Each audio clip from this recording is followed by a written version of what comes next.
Welcome to The Explainer. Today, we're diving into a pretty incredible story unfolding in Algeria. Something has happened there that's, well, it's completely unprecedented. We're talking about dozens of the country's most powerful military generals, the men who basically called the shots for decades, suddenly finding themselves behind bars. It's a story all about power, money, and a nation that's truly at a crossroads. So that really is the huge question we're going to try to unpack today.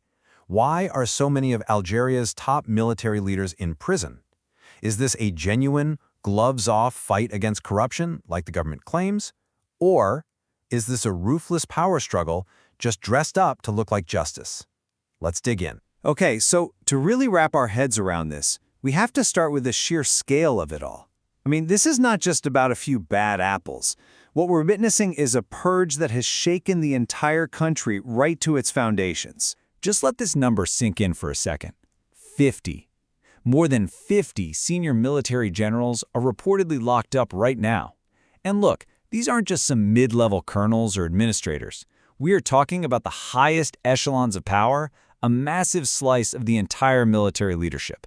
Nothing like this has ever happened in Algeria's modern history. And just to be clear, these are not minor players. We're talking about some serious heavyweights.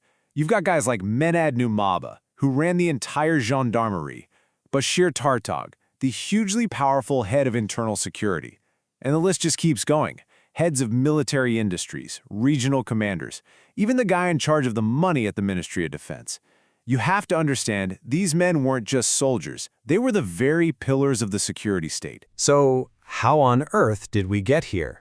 Well, this didn't just happen overnight. It really started as a trickle, and then, pretty quickly, it turned into an absolute flood. The timeline really shows you just how fast this whole thing escalated. You can trace the first real tremor back to late 2018. 5 generals were arrested on corruption charges, which, at the time, was a huge deal. But then, in February 2019, everything changed.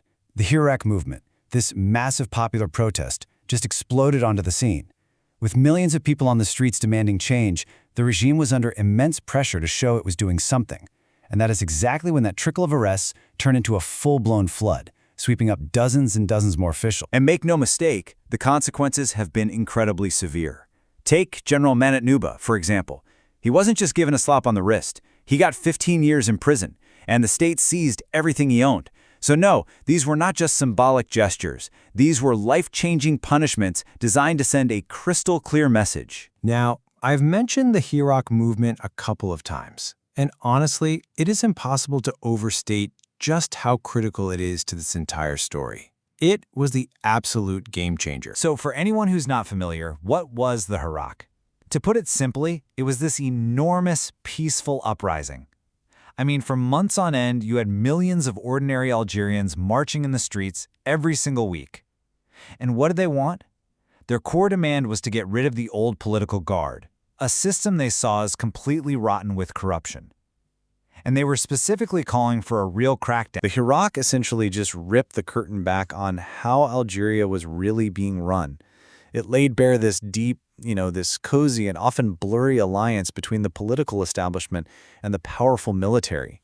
This put a ton of public pressure on the state, forcing them to act, or at the very least be seen to be acting, against these huge figures who, for decades, pretty much everyone thought were completely untouchable. And all that pressure from the streets, it was aimed at a problem that everyone knew was way bigger than just a few individuals.